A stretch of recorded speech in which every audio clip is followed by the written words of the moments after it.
Hello everyone, Simon here again today for the Modern Awakened Perspective, your map for the path to enlightenment. And I've got one story for you today. This one's about Notre Dame Cathedral, and as well as some other information that kind of ties into that. I'll have quite a few different little angles to this story, so you may want to watch all the way to the end. Before I get into it fully, please give me a thumbs up if you like this content. Also subscribe if you haven't already. It helps people find this video and the channel further down the road when they go to search for it. So basically the title of this video is 875 churches in France have been vandalized since 2018. Not a coincidence that the Notre Dame Cathedral is now on that list. So, like I said, 875 different Catholic churches in France were vandalized by radicals since the beginning of 2018. And on Monday, Notre Dame Cathedral burned, which had stood for 850 years.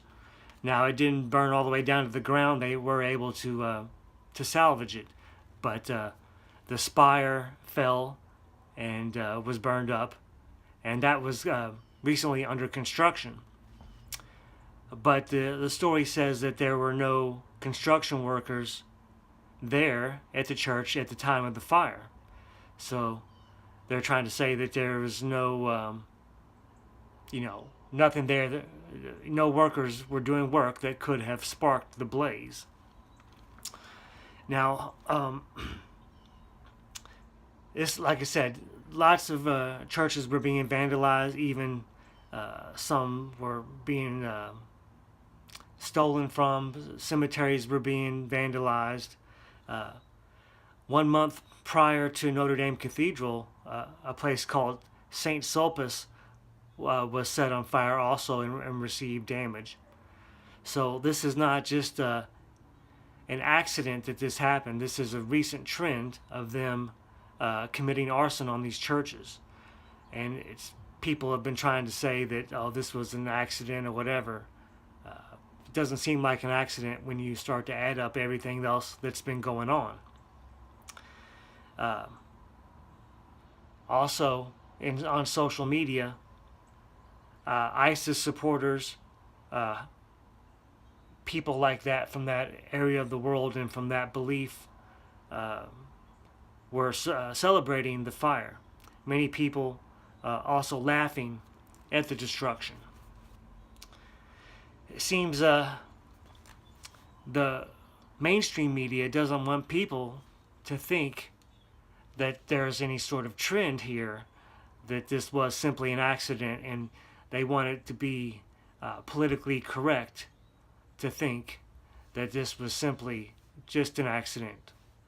But here's a recent couple examples of how anyone who questions the official story gets cut right off. On Monday, Catholic League President Bill Donahue was on Fox News speaking with Neil Cavuto, I believe.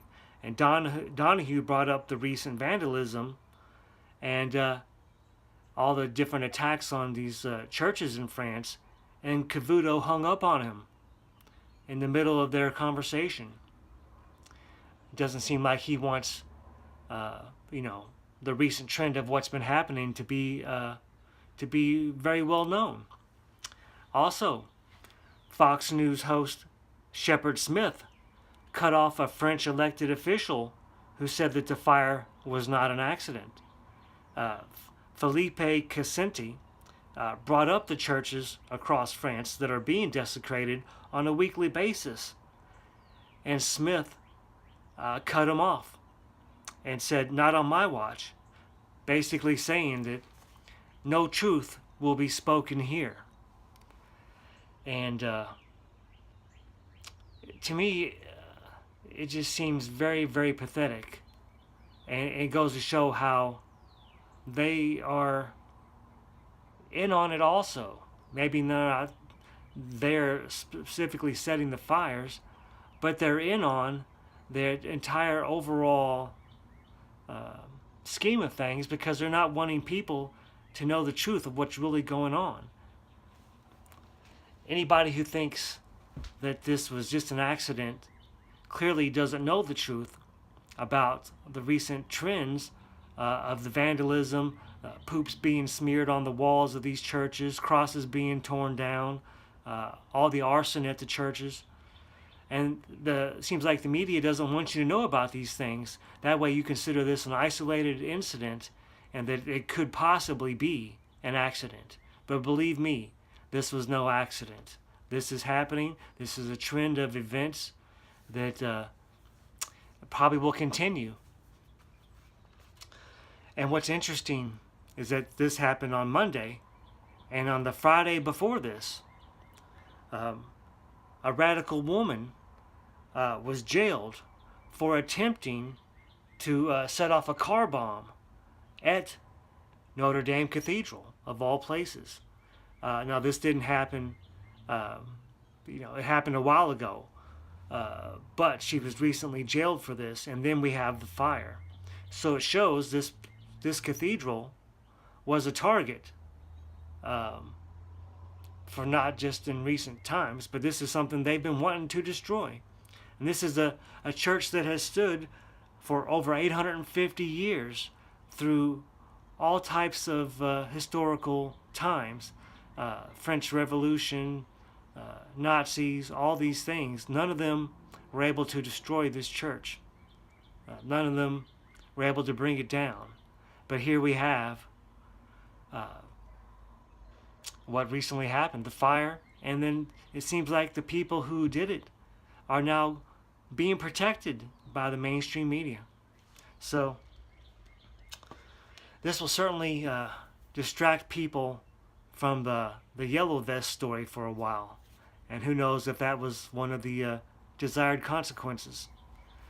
So anyway, the comment section is open. I'd love to hear what you guys think about this. We can get a discussion going about the real motives behind this church and all the other churches which were recently vandalized. Please feel free to comment, and that's it for this story. I'll see you guys on the next one.